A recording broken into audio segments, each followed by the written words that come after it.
GNC બેન વારના નામ બોલાવશે, બધા બોલજો હો. હાલો બોલો જીએનસી બેન.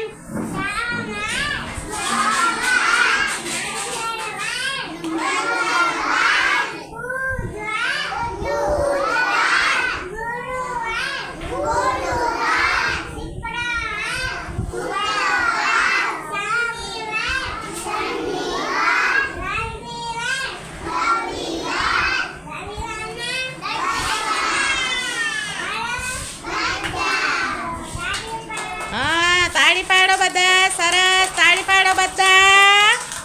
હા, સરસ. આપણી કેટલી ઋતુ હોય? 3 ઋતુ હોય. કેટલી ઋતુ હોય? શિયાળો, ઉનાળો ને ચોમાસો. અત્યારે શું ચાલુ છે? શિયાળો. શું ચાલુ